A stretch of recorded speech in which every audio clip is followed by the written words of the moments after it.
चलिए देखिए, एक चीज ध्यान दीजिए, दुनिया में सबसे ज्यादा क्या है सर? ईसाई,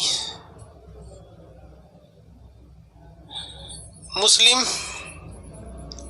और उसके बाद आते हैं सब बौद्ध वगैरह, फिर हिंदुज़म वगैरह चीजें हैं सर। अब एक चीज देखिए ध्यान से, ईसाई जो है सब ना, ईसाई, मुसलमान और यहूदी कोई अंतर नहीं है, तीनों टोपी पहनते हैं सब। देखिएगा, ईसाई, यहूदी और मुस्लिम,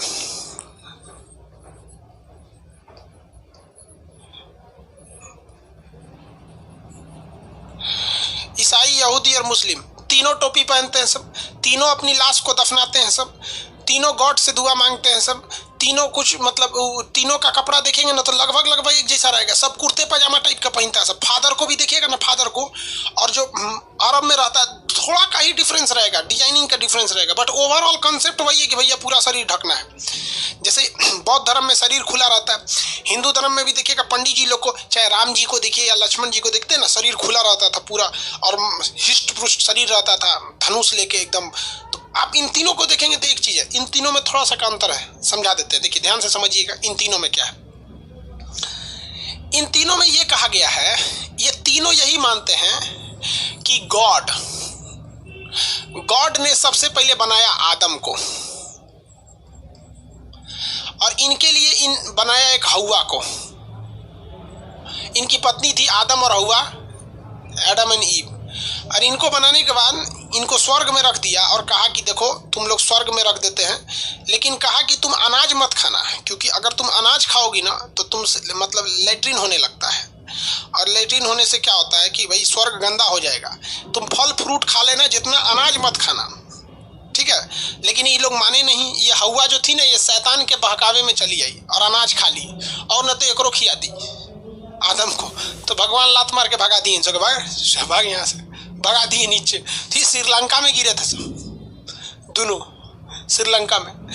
तो ईसाई, यहूदी और मुस्लिम, इनके अनुसार इनके पूर्वज एक ही हैं, कौन? आदम और हव्वा। और ये श्रीलंका से भारत आए लोग, हेल के इधर गए लोग, सब लोग इस साइड में हेल के ऐसे। वो जो हेलने वाला रास्ता था ना, जिसे राम सेतु कहते हैं लोग, उसको ये लोग आदम ब्रिज कहते हैं। आपको पढ़ाए थे राम सेतु और आदम ब्रिज, पढ़ाए थे कि नहीं पढ़ाए थे? अरे भाई विजडम का ट्री होगा, अरे जो भी विजडम ट्री यार, सब उतना ध्यान से समझो। अब बात समझिए, यहाँ पे अंतर कहाँ आ गया। ईसाइयों का कहना है कि मेरे अंतिम प्रोफेट का मतलब होता है पैगंबर, अंतिम पैगंबर का मतलब ईश्वर का सबसे करीबी, जिसे इंग्लिश में प्रोफेट कहते हैं, हिंदी में, उर्दू में पैगंबर कहते हैं। तो ईसाइयों के हिसाब से इनका सब आखिरी पैगंबर ईसा मसीह थे, ईसा मसीह। और ये लोग क्या करते हैं, आदम को ईश्वर का बेटा मानते हैं। देखिए मुसलमानों में क्या कहना है, मुसलमानों का कहना है कि भैया ये भगवान का बेटा थोड़ी था, ये तो भगवान ने उन्हें मिट्टी से बनाया था, पहला। दूसरा कि मुसलमान मानते हैं कि भैया ये ईसा मसीह आखिरी पैगंबर नहीं थे, आखिरी पैगंबर थे मोहम्मद साहब। इनका पूरा नाम हजरत सल्लल्लाहु अलैहि वसल्लम,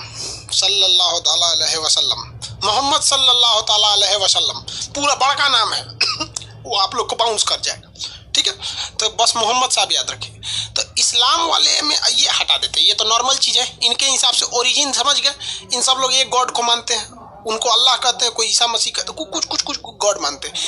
देखिए इनका क्या कहना है, यहूदियों का, ईसाई कहता है कि हमारे अंतिम ईसा मसीह थे, मुस्लिम कहता है कि हम भी ईसा मसीह को मानते हैं, और मुसलमान भी ईसा मसीह का उतना ही इज्जत करते हैं जितना ईसाई करते हैं, मसीह उतना ही करते हैं। लेकिन मुसलमान कहते हैं कि ये आखिरी पैगंबर नहीं थे, इनसे जो छूट उठ गया था ना, तो नेक्स्ट आखिरी पैगंबर मोहम्मद साहब थे।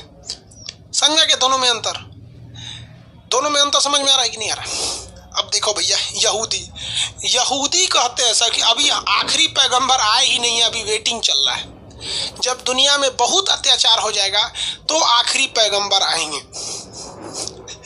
तीनों का एक ही चीज का है, कन्फर्मेशन का अंतर है। ये कहते हैं कि भैया ये आखिरी ये थे, मुसलमान कहते हैं आखिरी ये थे। अगर डेट के हिसाब से देखेंगे तो ईसा मसीह के बाद आए थे मोहम्मद साहब। तो अगर आखिरी अगर अगर कोई प्रोफेट मानता है, मतलब पैगंबर मानते हैं ईसा मसीह को भी या मोहम्मद साहब को भी, तो उस हिसाब से तो ये आखिरी हो जाएंगे। इस हिसाब से हम कह रहे हैं, मानना ना मानना आपका मन है, आप किसी को मानिए। समझ में आ गया? और इनका क्या है कि भैया हम वेटिंग में चल रहे हैं। तीनों में अंतर समझ में आ गया?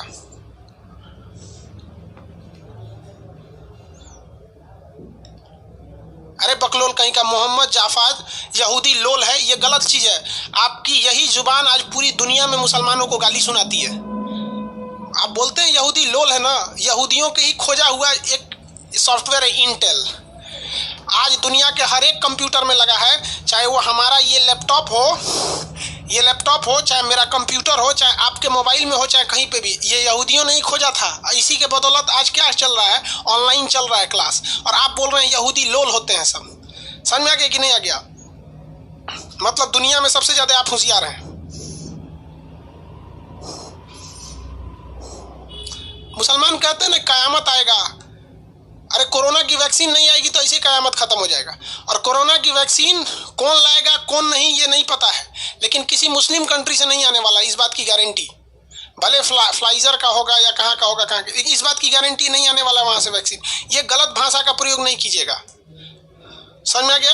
आप अपनी धर्म को मानिए, अपनी धर्म की इज्जत कीजिए, जितना चाहते हैं इतना इज्जत कीजिए, लेकिन आपको कोई अधिकार नहीं है कि दूसरे को लोल कहेंगे या दूसरे को गाली देंगे। आप इज्जत नहीं कर सकते तो बेइज्जत करने का कोई अधिकार नहीं है आपको। मदरसा छाप टेक्नोलॉजी आप इस क्लास में मत अपनाइए।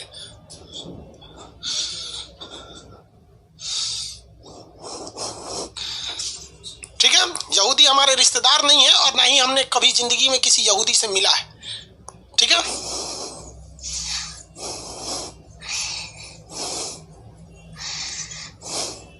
हमारा यार धार्मिक लोगों से पता नहीं क्यों झगड़ा हो जाता है। एगो धार्मिक आदमी थे, वो कहते कि सब कराता है भगवान कराता है, जो कराता है भगवान कराता है। हम कहें एक बात बताइए, दिल्ली में दामिनी का रेप हो गया था, कौन कराया था? कहा कि नहीं वो तो 4 को आदमी कराया था। हम कहें तब कहे नहीं करा, भगवान कराया था। मतलब सेलेक्टिव, जहाँ अच्छा चीज हो रहा है भगवान करा रहा है। अब बलात्कार हो गया, प्रियंका रेड्डी को बलात्कार करके जला दिया गया, कह लिए उसको इनकाउंटर किया, भगवान को पकड़ के लाओ। चलो भाई अब आते हैं टॉपिक पे। हम सबको कहते हैं यार, कभी किसी को आप नीचा मत दिखाइएगा, क्योंकि जिस दिन आप किसी को नीचा दिखाते हैं ना, आप उसी दिन बर्बाद हो जाते हैं। वरना आप बताइए कि रावण में वो कौन सा चीज था जो मर्यादा पुरुषोत्तम राम में नहीं था? हर मामले में उनसे ज्यादा विद्वान था। और अगर ज्यादा विद्वान नहीं था तो राम जी ने अपने भाई लक्ष्मण को भेजा क्यों था? लेकिन केवल एक अंतर था कि रावण के अंदर चरित्र नहीं था, केवल इंसानियत नहीं थी। वो अपने आप को समझता था हम ही श्रेष्ठ हैं, मरा के चल गया। यहाँ पर आज भी रावण को लोग मारते हैं। ये बात अलग है कि रावण को जलाने वाले में कोई भी राम नहीं है जो वर्तमान समय में है कि नहीं है? इंसानियत समझिए भाऊ, वरना पढ़े लिखे कोई फायदा नहीं। नौकरी ले लेना पढ़ाई का मतलब थोड़ी होता है। चलो आगे आते हैं। इन तीनों का मतलब समझ में आ गया? आगे देखिए, सऊदी अरब, भैया यहूदी महान है, यही लोग तो अच्छा है। लो 8 को ब्याह कर रहा है। यूएई का राजा का डिवोर्स हो गया इंग्लैंड की रानी से, वो करिए लइकवा हम ले जाएंगे, हम ही जन्म दिए। मार हो रहा है यहाँ पे, गजब है। यहाँ सिया सुन्नी में लड़ रहा है, कोई वहाबी में लड़ रहा है, कोई देवबंदी में लड़ रहा है, कोई बरेलवी में लड़ रहा है, अहले हदीस में लड़ रहा है, सिया में लड़ रहा है, अहमदिया में लड़ रहा है, समानियाजी में है। अरे बाप रे बाप, और कुछ है, बड़ी ज्यादा है सब। खैर ये सब चीज छोड़िए, मिडिल ईस्ट की ये समस्या बहुत भयानक है। सिया सुन्नी की मुख्य समस्या कहाँ पे है? Middle east.